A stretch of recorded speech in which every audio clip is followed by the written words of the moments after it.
ராமானுஜர் சரித்திரத்துல இது ரொம்ப நிதர்சனமாகவே தெரிகிறது. திருமலையில மேல இருக்கக்கூடிய திருக்கோட்டியூர் நம்பி இடத்துல ராமாயணத்துடைய சாரத்தை கிரகிக்கணும்னு ஆசைப்பட்ட ராமானுஜாச்சாரியார் கீழேந்து மேல ஏறினார். மலையில ஏறினார்னா ஒரு 50 வருஷம் முன்னாடி கூட பெரும்பாலான ஜனங்கள் ஏறிதான் போவா திருமலையில. ராமானுஜர் காலத்துல கேட்கவே வேண்டாம், வேற ஒரு உபாயம் கிடையாது. ஆனா இவர் காலால ஏறல. ஏன்னா அந்த திருமலை ஸ்ரீனிவாசனுடைய சுரூபம் கால் படுறது தோஷம். அதனால முழங்கால ஷாக்க கட்டிண்டு முட்டு குத்திண்டு அப்படி ஏறி போனாள். அங்க எப்படி இருக்கும், முழங்கால் ரெண்டும் ரத்த விளாரா இருக்கும். அங்க போய் சேர்றதுக்குள்ள அடியன் ராமானுஜதாசன் வந்திருக்கேன், இங்க ராமாயணத்துடைய தத்துவத்தை உபதேசம் பண்ணி அனுகிரகம் செய்ய வேண்டும் என்று பிரார்த்திச்சாள். இப்ப அவகாசம் இல்லை, கீழே போயிட்டு அப்புறமா வரும்னு அனுப்பிச்சுட்டாரு. அதே மாதிரி முட்டு குத்துன்னு கீழே இறங்கினார். கீழே போயிட்டு அப்புறமா வரும் தானே சொன்ன, எத்தனை நாள் கழிச்சு வரணும்னு ஒன்றும் சொல்லலை. அதனால கீழே இறங்கின உடனே அடுத்த க்ஷணமே மறுபடியும் ஏற ஆரம்பிச்சார். இதே மாதிரி முட்டு குத்திட்டு மறுபடியும் போய் நமஸ்காரம் பண்ணார். கீழே போயிட்டு வரும்னுட்டார் அவர். இது மாதிரி 17 முறை போனார். 17 முறை திருப்பி அனுப்பிச்சார். 18வது முறை போன பொழுது பரம சந்தோஷப்பட்டு, நீ விடாமுயற்சியா வந்திருக்கே, உனக்கு 18 முறை நீ வந்ததுனால 18 தத்துவங்கள் ராமாயணத்துல உபதேசம் பண்றேன்னு திருக்கோட்டியூர் நம்பி உபதேசம் பண்ணது வைஷ்ணவ சம்பிரதாயத்துல ரொம்ப முக்கியம். அதனால திருப்பி திருப்பி பெரியவாழ்கிட்ட போய் பிரார்த்திக்கணும். அப்படி நாரதர்கிட்ட போய் பலமுறை பிரார்த்திச்சிருப்போம்னு நாம அனுமானம் பண்ணிக்க முடியாத பதம் இருக்கு. இந்த முதல் ஸ்லோகத்திலேயே குருவுக்கு என்ன லட்சணம் இருக்கணும், சிஷ்யனுக்கு என்ன லட்சணம் இருக்கணும், இது எல்லாத்தையும் எடுத்து காட்டியிருக்காள். தபஸ்வாத்தியாய நிரதம், குருவா இருக்கக்கூடிய நாரதர் தபஸ்லயே ஊர்னவரா இருக்கார். சுவாத்தியாயம், சுவாத்தியாயம்னா தன்னுடைய சாக, தன்னுடைய வேதத்தை நல்லா அத்தியனம் பண்ணுறது, அதுதான் சுவாத்தியாயம். வேதத்தை நல்லா ஊர்னவராக, வேதத்தால் பேசப்பட்ட பிரம்மஸ்வரூபத்தை எப்போதும் தியானம் பண்ணக்கூடியவராக தபஸ்வாத்தியாய நிரதம் தபஸ்வி வாக்விதாம்பரம். இவர் சுவாத்தியாய நடத்துறாங்க, தபஸ்வாத்தியாய நடத்துறா இருந்தா போராது. தன்னிடத்துல வந்து சேரக்கூடிய சிஷ்யனுக்கு அவருக்கு புரியும்படியாக எடுத்து உபதேசம் பண்ணக்கூடிய சக்தி இருக்கணுமோ, அதான் வாக்விதாம்பரம். நன்னா பேசக்கூடிய நாவன்மை கொண்டவர்களுக்குள்ள தலை சிறந்தவர். முனிபுங்கவம்னு ஒரு வார்த்தை இருக்கு. முனினா மனநசீலகா, பெரியோர்கள் மூலமா கேட்டு தெரிஞ்சின்ற விஷயம், படிச்சு தெரிஞ்சின்ற விஷயங்கள் எல்லாத்தையும் மனசுல போட்டு ஆசை போட்டு திருப்பி திருப்பி மனனம் பண்ணக்கூடியவர் முனி. அப்படி மனனம் பண்ணக்கூடிய முனிவர்களுக்குள்ள தலை சிறந்தவர் முனிபுங்கவம். அப்பேற்பட்ட நாரதரை பார்த்து வால்மீகி பிரார்த்திக்கிறார். வால்மீகி சிஷ்யஸ்தானத்தில் இருக்க. சிஷ்யனுக்கு என்ன லட்சணம் அதையும் சொல்லிருக்க, தபஸ்வி. சிஷ்யன் தபஸ்வியா இருக்கணும்.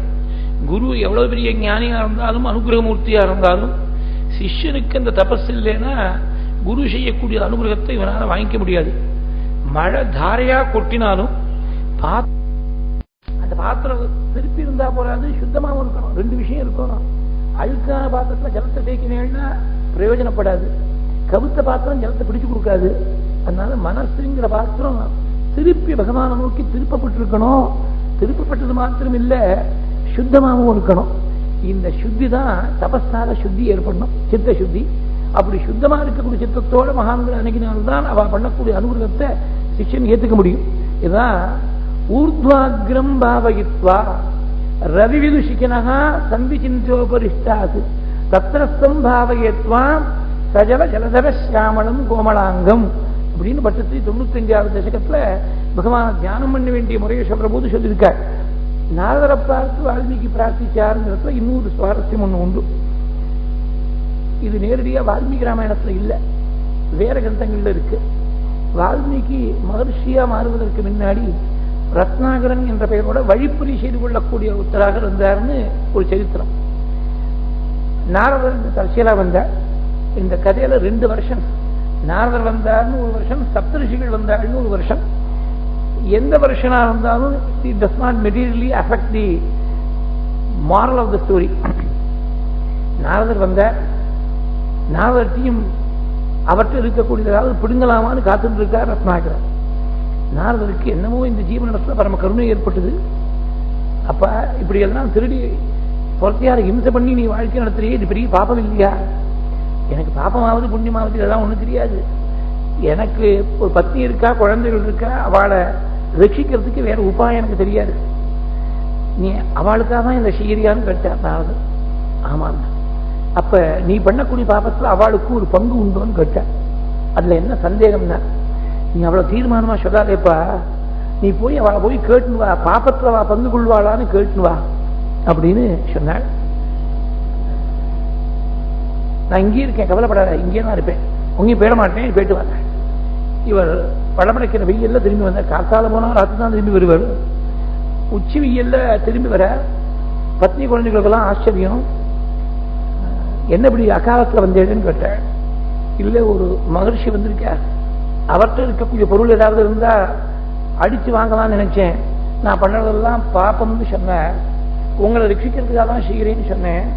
அப்ப அந்த பாப்பத்துல உங்களுக்கும் பங்கு உண்டான்னு கேட்டார். உண்டுன்னு சொன்னேன். உங்கள்கிட்ட கேட்டுன்னு ஒரு சொல்லிருக்காரு, அதனால வந்திருக்கேன். அவ சொன்னா, எங்களுக்கு பாப்பத்துல பங்கு எங்களுக்கு என்னமா வர முடியும், நீங்க திருடணும் வரணும்னு நாங்க சொன்னோமா, எங்களுக்கு வேலைக்கு சாப்பாடு வேணும், உடுத்திக்கிறதுக்கு வஸ்திரம் வேணுமே தவிர, போகங்கள் வேணுமே தவிர, நீங்க இப்படிதான் சம்பாதிக்கணும் நாங்க ஒண்ணும் சொல்லலையே, பாப்பத்துக்கு எங்களுக்கு சம்மந்தம் கிடையாதுன்னு விட்டார்.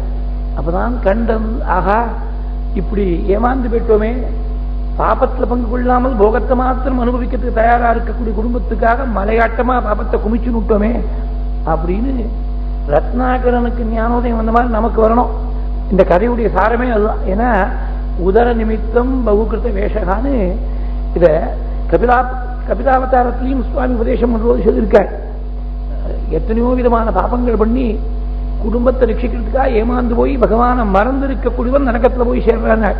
அகபகுலகிம்சா சஞ்சிதார்த்தேகி குடும்பம் பிரதிதினமனுபுஷ்ணன் ஸ்திரீஜிதோ பாலலாலி விஷதி கிருகசக்தோ யாதனாமை அபக்தா கபிலதனுரிதித்வம் தேவஹூத்யை ஞகாதீகி.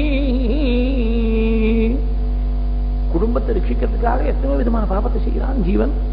ஞானோதயம் ஏற்பட்டது ரத்னாகருக்கு. ஓடி வந்தாள் நாரதர்கிட்ட, என்னை காப்பாற்றணும் தெரியாமல் எடுத்து இத்தனை நாளா ஏமாந்து போயிட்டேன், என்னை கரையேற்றி வைக்கணும்னு கதறினாள்.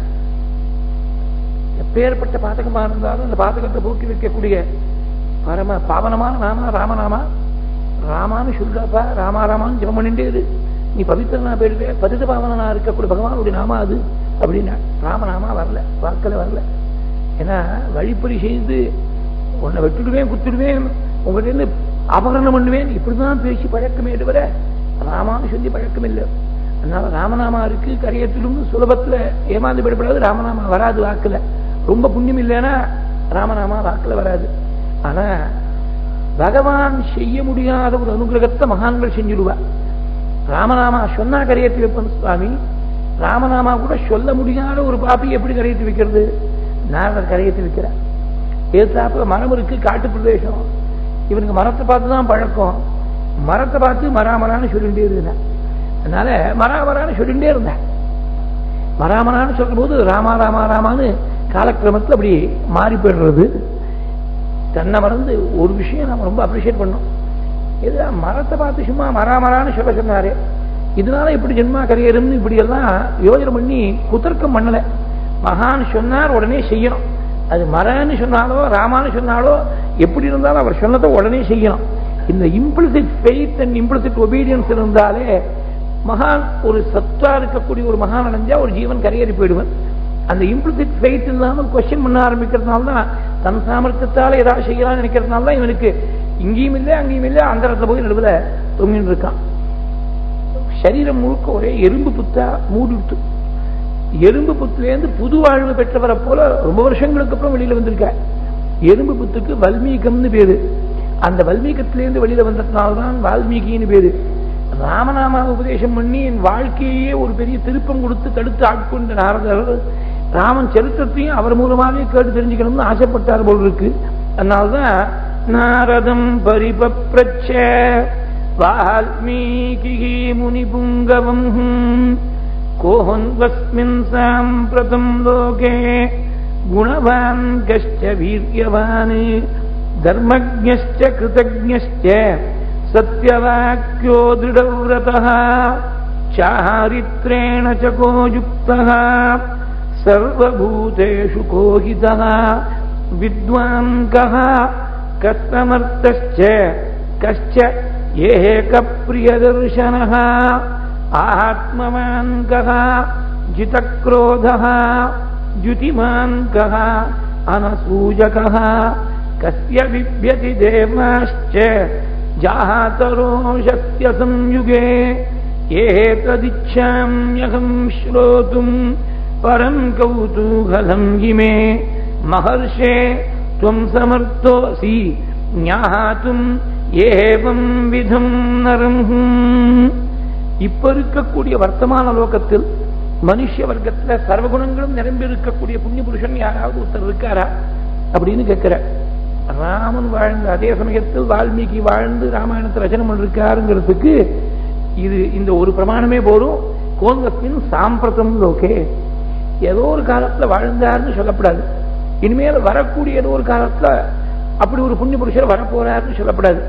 இப்ப இருக்கக்கூடிய உலகத்துல யாராவது ஒருத்தர் இருக்காரா குணமானாக சர்வகுணங்களும் நிரம்பின ஒரு புண்ணிய புருஷனா இருக்காரா? வீரியவானா இருக்கணும், தர்மம் தெரிஞ்சவரா இருக்கணும், செய்நன்றி மறவாதவரா இருக்கணும், சத்தியத்தை விட்டு வழுவாதவரா இருக்கணும், திருடவிரதனாக ஒரு காரியத்தை மேற்கொண்டா விடாமுயற்சியா பூர்த்தி பண்ணக்கூடிய ஆற்றல் கொண்டவரா இருக்கணும், சாரித்திரம் நல்ல ஒழுக்கம் கொண்டவரா இருக்கணும், எல்லா பிராணி வர்க்கங்கள்ட்டையும் ஹிதத்தையே கோரக்கூடியவரா இருக்கணும், சர்வபூதேஷு கோஹிதா, வித்வானா இருக்கணும். வித்வத்துன்னு சொன்னா லௌகிகமான விஷயத்துல விஷய ஞானத்துல வித்வத்துன்னு அர்த்தம் இல்லை, சாஸ்திர ஞானத்துல வித்வத்து. எல்லாத்துக்கும் மேல பிரம்மஸ்வரூபத்தை தெரிஞ்சுக்கக்கூடிய வித்வத்து ஆத்ம வித்யை. அந்த ஆத்ம வித்யில வித்வானா இருக்கணும், சமர்த்தனாவும் இருக்கணும். லோக விவகாரங்கள்ல வரும்பொழுது காரியத்தை நல்லா நிர்வாகம் பண்ணக்கூடிய திறமை கொண்டவனா இருக்கணும். வித்வான் கஹா கஸ்தமர்த்தஸ்ச கஷ்ட ஏக பிரியதர்சனா, பார்க்கறதுக்கு திவ்யமான ரூபத்தோடு இருக்கணும். பிரியதர்சனகான்னு சொன்னா போறோம், ஏக பிரியதர்சனகான்னு சொன்னா அதுல விசேஷமான ஒரு சுவாரஸ்யம் இருக்கு. எல்லாருக்கும் எல்லா விஷயமும் பிடிச்சிருக்குன்னு சொல்ல முடியாது. Beauty lies in the eyes of the beholder அப்படின்னு சொல்லுவா. ஒருத்தருக்கு ஒரு வஸ்து அழகா படுறது வேற ஒருத்தருக்கு பார்க்கவே பொறுக்க மாட்டேங்கிறது. அப்படி இல்லாமல் யூனிவர்சலா எல்லாருடைய மனசையும் கவரக்கூடிய திவ்ய ரூபமா இருக்கணும் ஏக பிரிய தரிசனஹா. அது மாத்திரம் இல்ல, ஆத்மவான் கஹ, ஆத்மவான். இந்த வான்கிற சஃபிக்ஸ் எப்படின்னாக்க சாதாரணமா உடையவன் அப்படிங்கிற அர்த்தத்தை தான் கொடுக்கும். பிரபாவான் அப்படின்னா பிரபையோடு இருக்கக்கூடியவன் அப்படின்னு அர்த்தம். ஸ்மிருதிமான் அப்படின்னாக்க ஸ்மிருதியோடு இருக்கக்கூடியவன். பிரதிபானவான் அப்படின்னா பிரதிபையோடு இருக்கக்கூடியவன் அப்படின்னு அர்த்தம். இது மாதிரி ஒவ்வொன்றும் அதை உடையவன் என்ற அர்த்தத்தை கொடுக்கும் வாங்கிற சஃபிக்ஸ். இப்ப ஆத்மா உடையவன் அர்த்தமா இங்க அப்படி இல்லை. இந்த இடத்துல மாத்திரம் விதிவிலக்கு, ஆத்மாவை தெரிஞ்சிருந்தவன் அர்த்தம். ஆத்மவான்காக ஆத்மாவை உடையவன். ஆத்மா உடமைன்னு இல்லை, ஆத்மா தான் நம்முடைய நிஜஸ்வரூபமே. அதுல உடமை உடமஸ்தன் அப்படின்னு ரெண்டா பிரிச்சு பேசுறதுக்கு ஒண்ணும் இல்லை. ஆத்மவான் கஹா ஜிதக்ரோதா, கோபத்தை ஜெயிச்சவன் யாராவது ஒருத்தன் இருக்காரா? கோபமே இல்லாதவனா இருக்கப்படாது, ராஜாவா இருக்கக்கூடியவன். அவன் எல்லா சந்தர்ப்பங்கள்லயும் சாந்தமா சாதுவா இருந்துட்டான்னா தலையில ஏறி வரகரைச்சிட்டு போயிடுவா. அசத்துகளா இருக்கிறவா கோபத்தை காட்ட வேண்டிய இடத்துல காட்டணும். ஆனா கோபமா தப்பான காரியத்து மேல டைரக்ட் பண்ண கோபமா இருக்கணும். இண்டிவிஜுவல் துவேஷமா மாறிடப்படாது. கோபம் வேற, துவேஷம் வேற. காலத்துல பிரயோகம் பண்ண வேண்டிய காலத்துல கோபமானது வெரி லிமிட்டட் எக்ஸ்டென்ட். ஒரு காரியத்தை முடிக்கிறதுக்கு சில சமயத்துல கோபமானது தேவையா இருக்கலாம். அட் சம்டைம்ஸ் கோபம். துவேஷம் நெவர். துவேஷங்கிறது எந்த காலத்திலையும் இருக்கவே கூடாது. அதனால கோபத்தை வசமா வச்சுட்டா எப்ப பிரயோகம் பண்ணமோ அப்ப பிரயோகம் பண்ணக்கூடிய சாமர்த்தியம் கொண்டவனா இருக்கணும். ஆத்மவான்கா ஜிதக்ரோதகா. ஜிதக்ரோதகான்னு இங்க சொன்ன சுந்தரகாண்டத்துல ஸ்தானக்ரோதகா பிரகர்த்தாச்சே சிரேஷ்டோ லோகே தனுஷ்மதாம். ஸ்தானக்ரோதகான எந்த இடத்துல கோபத்தை காட்டணுமோ அங்க கோபத்தை காட்டக்கூடியவன். ஆத்மவான்கா ஜிதக்ரோதகா ஜுதிமான்கா அனசூயகா, நல்ல தேஜஸ்வியாக அசூகியற்றவனாக. எவனுக்கு கோபம் வந்தா 33 கோடி தேவர்களும் பயப்படுவாளோ அப்பேற்பட்ட கோபம் கொண்டவனாக. கஸ்ய விப்யதி தேவாஸ்ச ஜாதரோஷஸ்ய சம்யுகே ஏததிச்சாம்யகம் ஸ்ரோதும் பரம் கௌதூகலம் ஹிமே மகர்ஷே துவம் சமர்த்தோசி ஞாதும் ஏவம் விதம் நரஹு. இந்த மாதிரி ஒரு புண்ணிய புருஷன் இருக்கானா தெரிஞ்சுக்கணும்னு ஆசைப்படுறேன். நீங்கள் தான் திரிகால ஞானி, திரிலோக சஞ்சாரி, உங்களுக்கு தெரியாத விஷயம் கிடையாது. இந்த மாதிரி ஒரு புண்ணிய புருஷன் இருந்தா நீங்க தான் எனக்கு உபதேசம் பண்ணி தெரியப்படுத்தணும் அப்படின்னு பிரார்த்திக்கிறார். வால்மீகிக்கு தெரியாமல் இல்லை, தெரிஞ்சுட்டே தான் நாரதர்கிட்ட போய் கேட்டிருக்க. ஏன் தெரிஞ்சுட்டே ஏன் கேட்கணும் அப்படின்னாக்க, எந்த ஒரு வித்தியும் குரு மூலமா வந்தாதான் நிலைச்சு நிற்கும். அதனால நாரதர் மூலமா உபதேசமா வரட்டும்ங்கிறதுனால தான் கேட்டிருக்க. வால்மீகிக்கு தெரியுங்கிறதுக்கு என்ன பிரமாணம் அப்படின்னாக்க, இந்த 14 குணங்கள் கேட்கிற 14 குணங்கள்ல கஹாங்கிற வார்த்தை நேரடியா அந்த கஹாங்கிற சப்தமாகவோ இல்லை ஏதாவது ஒரு விபக்தி ரூபத்திலேயோ, கஸ்ய அது மாதிரி விபக்தி ரூபத்திலேயோ கஹாங்கிற சப்தமானது 10 முறை வருது. கவனிச்சு பாருங்க. ஓன்வஸ்மின் சாஹம் பிரதம் லோகே குணவான் கஷ்ச வீரியவானி தர்மஜ்ஞஸ்ச கிருதஜ்ஞஸ்ச சத்யவாக்யோ திருடவ்ரதः சாரித்ரேண ச கோயுக்தः சர்வபூதேஷு கோஹிதः வித்வான் கः கஸ்தமர்த்தஸ்ச கஷ்ச ஏகப்ரியதர்சனः ஆத்மவான் கः ஜிதக்ரோதः த்யுதிமான் கः அனசூயகः கஸ்ய பிப்யதி தேவாஸ்ச ஜாதரோஷஸ்ய சம்யுகே. 10 முறை வருது. கஹா என்ற பதத்துக்கு யார் அப்படின்னு ஒரு அர்த்தம், கஹா என்றால் நாராயணன் ஒரு அர்த்தம். அதனால 10 முறை உபயோகப்படுத்துறதுனால தசாவதாரம் பண்ண பிரபு அந்த சர்வேஸ்வரன் தான் இத்தனை குணங்களும் பொருந்தினவன் அப்படிங்கிறத இன்டைரக்டா தான் உணர்ந்ததை சூச்சகம் பண்ணிருக்க. இருந்தாலும் உங்க மூலமா கேட்டு தெரிஞ்சுக்கணும்னு ஆசைப்படுறேன். ஏததிச்சாமி அகம் ஸ்ரோதும் இல்ல ஒரு விஷயம், ஏததிச்சாமி அகம் ஞாத்தும்னு சொல்ல, ஸ்ரோதும்னு இருக்கு. தெரிஞ்சுக்கணும்னு ஆசைப்படல, கேட்கணும்னு ஆசைப்படல. தெரிஞ்சிருந்தாலும் உங்க வாக்கால் கேட்கறது ஒரு சுகம். ஏததிச்சாம்யகம் ஸ்ரோதும் பரம் கௌதூகலம் கிமே மகர்ஷே த்வம் சமர்த்தோசி ஞாதும் ஏவம் விதம் நரம். இப்படி வால்மீகியுடைய வார்த்தையை கேட்ட உடனே பரம சந்தோஷப்பட்டாள் நாரதர்.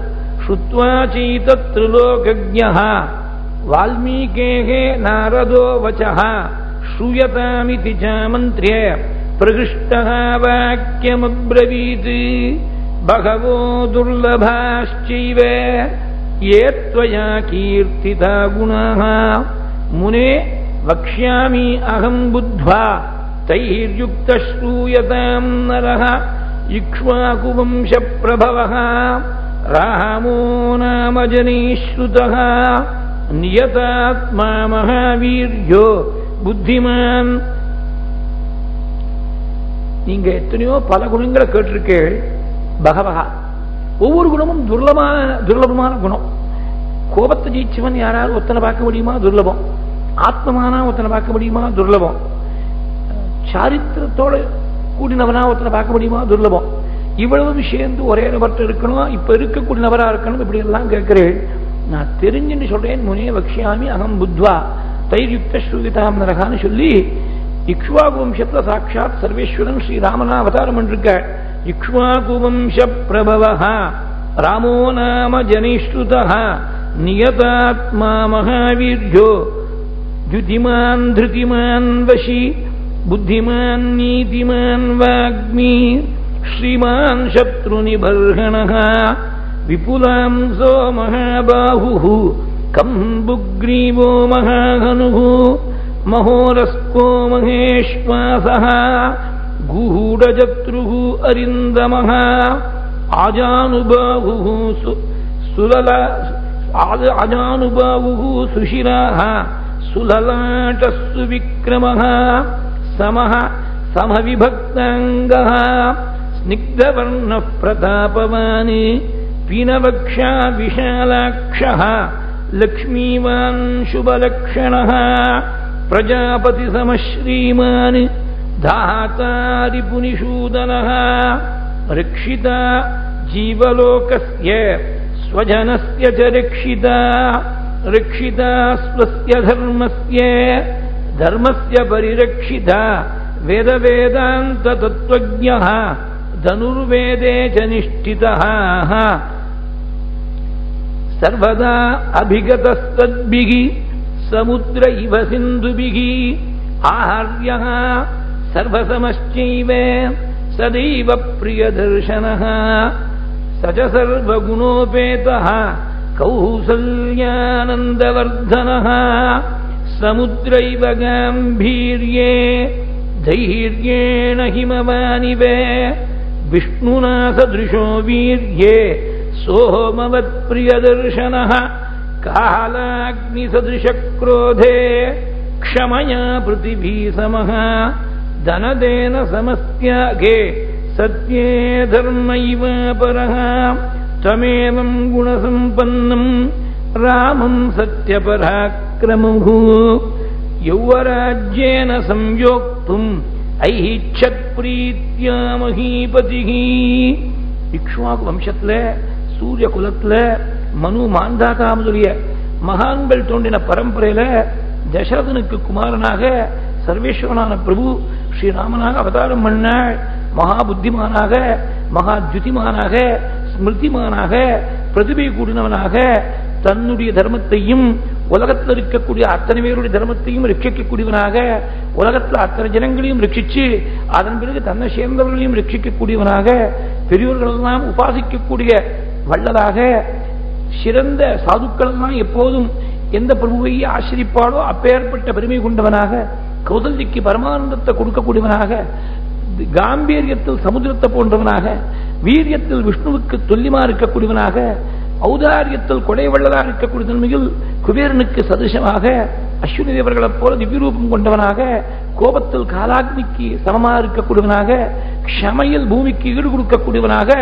சர்வகுணங்களும் நிரம்பியிருக்கக்கூடிய புண்ணிய புருஷனாக இருக்கக்கூடிய பிரபு ஸ்ரீராமனாக அவதாரம் பண்ணி விஸ்வாமித்தருடைய யாகத்தை சம்ரட்சணம் பண்ணுவதற்காக போறபோது தாடகையை வதம் பண்ணி யாக சம்ரட்சணம் பண்ணி அகல்யக்கு சாப விமோச்சனம் பண்ணி வச்சு சிவதனுசை பங்கம் பண்ணி சீதையை விவாகம் செய்து கொண்டு திரும்பி வரக்கூடிய சமயத்தில் பரசுராமனிடத்திலிருந்து வைஷ்ணவ சாபத்தை பெற்றுக்கொண்டு திரும்பி அயோத்திகள் வந்து சீதையோடு சேர்ந்து 12 வருஷங்கள் அமானுஷ்யமான திவ்ய போகங்களுக்கெல்லாம் அனுபவிச்சு பரம சௌக்கியமா இருக்கிற போது மந்திரியுடைய சூழ்ச்சியால் மனசு மாற்றப்பெற்ற கைகேயிக்கு வசப்பட்டிருக்கக்கூடிய தன்னுடைய பிதாவை சத்தியசந்தனா நிரூபணம் பண்ணுவதற்காக தன்னுடைய பத்னியான சாத்வியான சீதையோட பிராதாவான லக்ஷ்மணனோட மரவுரு தரித்து காலகம் புகுந்து சிங்கிபேரபுரம் என்ற கங்கக்கரையில் இருக்கக்கூடிய இடத்தில் குகனோட சக்கியம் செய்து கொண்டு பரத்வாஜனை நமஸ்காரம் பண்ணி சித்திரகூடத்தில் வாசம் பண்ற போது தன்னுடைய பிரிவு தாங்க முடியாமல் தன்னுடைய பிதா தசரதர் புண்ணியலோகம் போய் சேர்ந்து விட்டாள் என்ற செய்தியை பரதன் மூலமா தெரிந்து கொண்டு ரொம்ப தாபப்பட்டு இங்குதி பின்னாக்கத்தால் அப்பாவுக்கு அந்திம சம்ஸ்காரங்கள் பிண்ட பிரதானாதிகளை எல்லாம் செய்து பரதனுக்கு சமாதானம் சொல்லி பாதுகை இரண்டையும் அனுகிரகம் பண்ணி கொடுத்து பரதன் நந்தி கிராமத்தில் அயோத்தியில் பிரவேசம் பண்ணாமல் ஊர் எல்லையிலேயே நந்தி கிராமத்தில் சிம்மாசனத்தில் பாதுகைகளை அமர்த்தி பாதுகா பட்டாபிஷேகம் பண்ணி பாதுகா ராஜ்யம் பிரவர்த்திக்கும்படியா செய்ய பகவான் சித்திரகூடத்தில் இருந்து புறப்பட்டு அத்திரி அனசூயை தரிசனம் பண்ணிட்டு தண்டகாரண்யத்தில் பிரவேசம் பண்ணி விராதன வதம் பண்ணி சரபங்கருக்கு சத்கதியை கொடுத்து சுதீக்ஷ்ணரை தரிசனம் பண்ணி ரிஷிகளுக்கு அபயப்பிரதானம் பண்ணி பற்பல ரிஷிகளுடைய ஆசிரமத்தில் பற்பல மாசங்கள் வாசம் பண்ணிட்டு வரும்போது சுதீக்ஷ்ணருடைய பிரார்த்தனைக்கு இணங்கி மீண்டும் அவருடைய ஆசிரமத்துக்கு வந்து சேர்ந்து அகஸ்தியருடைய பிராதாவை தரிசனம் பண்ணி அகஸ்தியரை தரிசனம் பண்ணி அகஸ்தியர் கொடுத்த அஸ்திரங்கள் சஸ்திரங்களை எல்லாம் பெற்றுக்கொண்டு அவர் வாக்குக்கு இணங்க கோதாவரி தீரத்தில் பஞ்சவட்டி என்ற புண்ணியமான இடத்தில் ஒரு ரம்யமான பர்ணசாலையில் வாசம் பண்ணிட்டு வரக்கூடிய சமயத்தில் சூர்பணிகையுடைய அங்க விரூபகரணத்துக்கு காரணபூதனாக இருந்து அதை பார்த்து யுத்தத்துக்கு ஓடி வந்த கரண் தூஷணம் திரிசிரஸ்து முதலிய 14,000 அரக்கர்களை 1.5 முகூர்த்த காலத்தில் அசகாய சூரனாக அனபாக சாகசனாக பகவான் அவள் வேறையும் நிகிரகம் பண்ணி மாயா மிருகரூபத்தில் வரக்கூடிய மாரீசனை பின்தொடர்ந்து போகக்கூடிய சமயத்தில் சீதையை பறிகொடுத்து சீதையை தேடின்னு வரக்கூடிய சமயத்தில் ஜடாயுஸ் மூலமாக விஷயம் தெரிந்து கொண்டு ஜடாயுஸுக்கு ஆகிதாக்னி சம்ஸ்காரம் பண்ணி கபந்தனுக்கு சத்கதியை கொடுத்து சபரி மோட்சத்துக்கு சாட்சிபூதனாக இருந்து பம்பா தீரத்தில் ஆஞ்சநேயனை தடுத்து ஆட்கொண்டு சுக்ரீவனுக்கு தன்னுடைய சக்கியம் என்ற பெரிய அனுகிரகத்தை செய்து வாலிக வதம் பண்ணி சுக்ரீவ பட்டாபிஷேகத்துக்கு காரணபூதனாக இருந்து சுக்ரீவனால் அனுப்பப்பட்ட வானர சிரேஷ்டர்கள் 4 திக்குகளிலும் சீதையை தேடின் கிளம்பி போகக்கூடிய சமயத்தில் தெற்கு திக்கில் வந்த அனுமத் பிரபதிகள் ஸ்வயம்பிரபையுடைய குகையில் இருக்கிற போது சுக்ரீவன் கொடுத்திருக்கக்கூடிய 1 மாச காலாவதி அதிக்கிரமிச்சு போக மேல பிராயோபவேஷ சங்கல்பம் படுத்திருக்கக்கூடிய சமயத்தில் சம்பாதி மூலமாக சீதா அசோகவனத்தில் இருக்காள் தெரிஞ்சின்று ஜாம்பவானுடைய பரம உற்சாகரமான வார்த்தையை முன்னிட்டு ஆஞ்சநேய சுவாமி 100 யோஜன விஸ்தீர்ணமான சமுத்திரத்தை அனாயாசமா தரணம் பண்ணி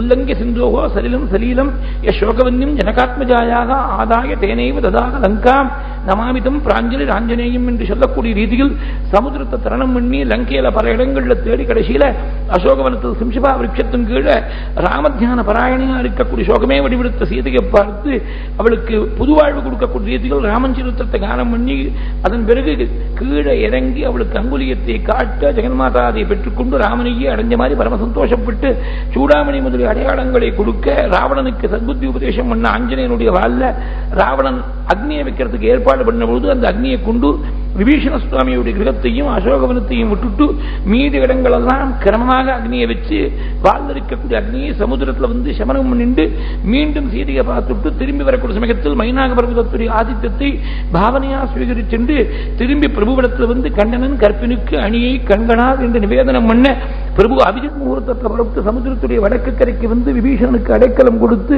வடக்கு கரையில ஒரு பட்டாபிஷேகம் பண்ணி வைக்கிறதுக்கு ஏற்பாடு பண்ணி 5 நாட்கள்ல சேதுபந்தனம் பண்ணி அங்க ரிஷிகள் எல்லாம் கொண்டாடின பிரபு அகஸ்தியருடைய அனுகிரகத்தை பெறுவதற்கு முன்னாடி சிறந்த ஒரு சாத்வீகமான ஒரு முறையில பூர்த்தி பண்ணும் என்று சொல்லி அங்கதனை தூதனுப்ப அங்கதனுடைய தௌத்தியம் பிரயோஜனம் இல்லாமல் போறபோது தொடர்ந்து நடக்கக்கூடிய யுத்தத்தில் பல ஆயிரக்கணக்கான ராட்சசால் எல்லாரையும் நிகிரம் பண்ணி அகஸ்தியாச்சாரியால் மூலமா ஆதித்ய ஹிருதயம் என்ற மகாமந்திரத்தை உபதேசமாக பெற்றுக்கொண்டு கடைசியில் ராவணனை வதம் பண்ணி மந்தோதரியான ஸ்தோத்திரம் செய்யப்பட்டு விபீஷனுக்கு மீண்டும் ஒரு முறை தெற்கு கரையில பட்டாபிஷேகம் பண்ணி வைக்கிறதுக்கு ஏற்பாடு பண்ணி அக்னி சுத்தியா இருக்கக்கூடிய சீதையை கிரகித்துக் கொண்டு புஷ்பகத்தில் ஏறி சீதையுடைய கட்டாட்சம் விட்டு லங்கம் முழுக்க சீரும் சிறப்புமா தழைத்து உங்கும்படியா செய்து வரக்கூடிய வழிகள் ஒவ்வொரு இடமா சீதைக்கு காட்டின வரும்போது கிருஷ்ணந்தியிலிருந்து வாங்க பத்னிகள் அவ்வளவு வேறையும் அழைத்துக் கொண்டு பஞ்சமி என்று பரத்வாஜுடைய ஆசிரமம் வந்து சேர்ந்து ஆஞ்சநேயனை முன்கூட்டி பரதனுக்கு சமாதானம் சொல்வதற்காக அனுப்பி வச்சு அடுத்த நாள் சஷ்டி என்று பகவான் புஷ்பகத்தில் ஏறி சீதா சமேதாளாக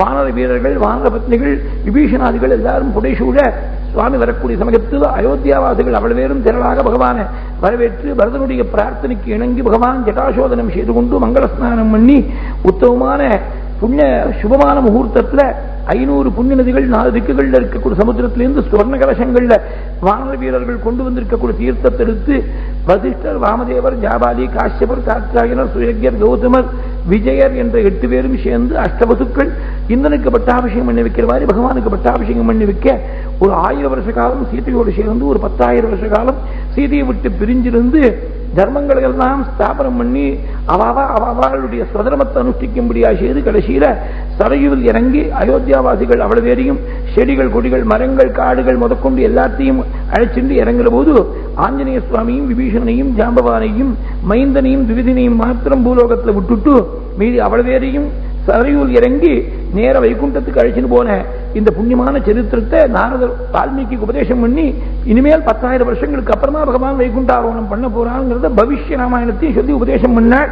தசவர்ஷ சகஸ்ராணி தசவர்ஷ சதானி ராமோ ராஜ்யமுபாசித்வா பிரம்மலோகம் பிரயாஸ்யதி இதம் பவித்ரம் பாபக்னம் புண்ணியம் வேதைஷ்ச சம்மிதம் யப்படேத் ராமசரிதம் சர்வபாபைः பிரமுச்யதே. ராமாயணத்துல பலஸ்ருதி இருக்கக்கூடிய இடங்கள் ரொம்ப குறைச்ச, மொத்தமா ஒரு 6 இடங்கள் பாலகாண்டத்திலேருந்து யுத்த காண்டம் வரைக்கும் பார்த்தீங்கன்னா பாலகாண்டத்துல 3 இடம், யுத்த காண்டத்துல 3 இடம், சங்கேப ராமாயணம், குமார சம்பவம், கங்காவதரணம் பாலகாண்டத்துல, அப்புறமா ஆதித்ய ஹிருதயம், பிரம்மா பண்ண ஸ்துதி, அந்த ஸ்துதியுடைய பூர்த்தியில ராமாயண பட்டாபிஷேக சர்க்கத்துல பலஸ்ருதி. இப்படி 3 இடம் யுத்த காண்டத்துல, 3 இடம் பாலகாண்டத்துல. ஒரே ஒரு சர்க்கத்துல பேசப்பட்ட சங்கேப ராமாயணத்துக்கு விசேஷமா 2-3 ஸ்லோகங்கள் பலஸ்ருதி சொல்லிருக்க. இது வேதத்துக்கு துல்லியமான கிரந்தம். இது சிரவணம் என்ற வழக்கெல்லாம் மகாபாபங்கள்லாம் நிவர்த்தியாகும்னு சொல்லி பிராமணோத்தமர்களுக்கு நல்ல வாக்பட்டுத்துவம் ஏற்படும். கஷத்திரியனா இருக்கக்கூடியவன் பூமிக்கு அதிபதியா இருப்பன். வைஷ்ய வர்ணத்துல வந்து பிறந்தவனுக்கு ஏராளமான தனலாபம், வியாபார லாபம். 4வது வர்ணத்தில் இருக்கிறவா சிரவணம் பண்ணாலே பரம சௌக்கியத்தை அடைஞ்சிடுவாள். பட்டன் த்விஜோ வாக்ரிஷபத்வமீயாது க்ஷத்ரியஹ பூமிபதித்வமீயாத் வணிக்ஜனः பண்யபலத்வமீயாத் ஜனஸ்ச சூத்ரோபி மகத்வமீயாத். இப்படி சங்கேபமா ஸ்ரீமத் ராமாயணத்தை வால்மீகிக்கு உபதேசம் பண்ணிவிட்டு நாரதர் கிளம்பி போயிட்டார். மாத்தியானிக காலம் வந்தது. மாத்தியானிக அனுஷ்டானம் பண்ணதுக்காக தமசா அப்படின்னு ஒரு நதி, அந்த தமசா நதியை நோக்கி பரத்வாஜர் என்ற சிஷ்யரோடு சேர்ந்து வால்மீகி கிளம்புறேன். சம்பு ராமாயணம்னு ஒரு ராமாயணம், ரொம்ப ரொம்ப ரசமான விஷயம் இது. சம்பு ராமாயணத்தை காளிதாசனும் போஜனமா சேர்ந்து கவனம் பண்ணிருக்க. இப்ப எப்படி கவனம் பண்ணாங்கிறது பெரிய கதை. இப்ப சொல்ல ஆரம்பிச்சா நவாகத்தை சரியா வராது. ஒரே ஒரு முகூர்த்த காலம் தான் போஜனுக்கு எக்ஸ்டென்ஷன் ஆஃப் லைஃப் அம்பாள் கொடுத்தாள். அந்த ஒரு முகூர்த்தம் தான் இருக்குன்னு தெரிஞ்ச பொழுது திரும்பி ராஜ்யத்துக்கு போகணும்னோ போகத்தை அனுபவிக்கணும்னோ நினைக்காமல் இருக்கிற ஒரு முகூர்த்தத்தில் ராமனுடைய கதையை பாடணும்னு ரெண்டு பேரும் மகாகவிகளா இருந்ததுனால கத்தியமும் பத்தியமும் சேர்ந்த காவியத்துக்கு தான் சம்பு காவியம்னு பேரு. பத்தியம்னு சொல்றது பொயட்ரி, கத்தியம்ங்கிறது ப்ரோஸ். அந்த பத்தியபாகமா இருக்கக்கூடிய விருத்தங்கள் ஸ்லோகங்கள்லாம் காளிதாசன் பண்ணது, கத்தியம் எல்லாம் போஜனம் பண்ணதுன்னு மகாபெரிவா சொல்லியிருக்கா. அந்த சம்பு ராமாயணத்துல ரொம்ப அழகா தமசாங்கிற நதியே தமோ குணத்தெல்லாம் போக்கி வைக்கக்கூடிய நதினு சொல்லிருக்க. வாச்சம் நிஷம்ய பகவான் சது நாரதஸ்ய பிராச்சேதஸ பிரவசசாம் பிரதம கவீனகம் மாத்யந்தினாய நியமாய மகர்ஷி சேவ்யாம் புண்ணியாம் அவாபதமசாம் தமசாம் நிகந்திரிகீம்.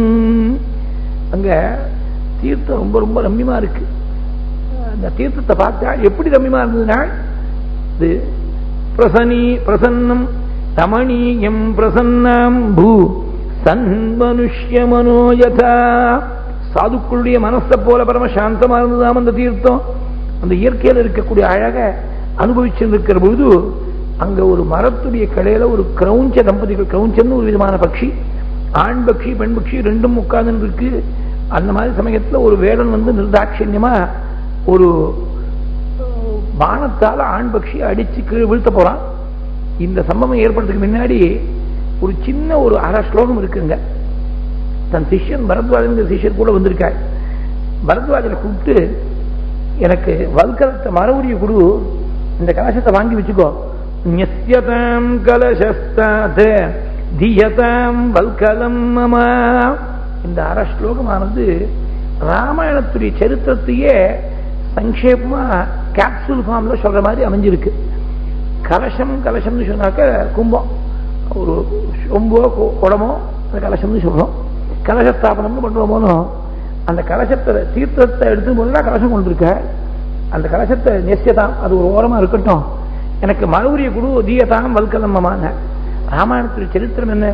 பட்டாபிஷேகம் பண்ணுறதுக்காக கலசத்தை தயார் பண்ணி வச்ச பொழுது அந்த கலசத்துக்கு வேலை இல்லைன்னு ஒதுக்கி வச்சுட்டு மரபுரி தரிச்சுட்டு காட்டுக்கு போறதானே ராமனுடைய சரித்திரம். பின்னாடி வரக்கூடிய சரித்திரத்தை இப்படி சூச்சகமா தன்னறியாமல் வாக்குல வால்மீகியுடைய வாக்குல வந்திருக்கு. நிஸ்யதாம் கலசஸ்தாத் தியதாம் வல்கலம் மமஹ. அப்படி பார்த்துட்டு இருக்கக்கூடிய சமயத்துல அந்த ஆண் பக்ஷி அடிச்சு கீழே வீழ்த்தினான் இந்த வேடம். பரம நிர்தாட்சியமா இவர் ரொம்ப ஆனந்தமா சந்தோஷமா இருக்கிற போது தத்ர கலு கிரௌஞ்சமிதுனாத் ஏகம் பஞ்சசர வித்தமபி வியாதேன அனுவித்தம் பத்தானுகம்பஸ்ய பகவதः நித்யாயதோ பத்தானுகம்பஸ்ய பகவதோ வால்மீகேஹ வதனாரவிந்த்.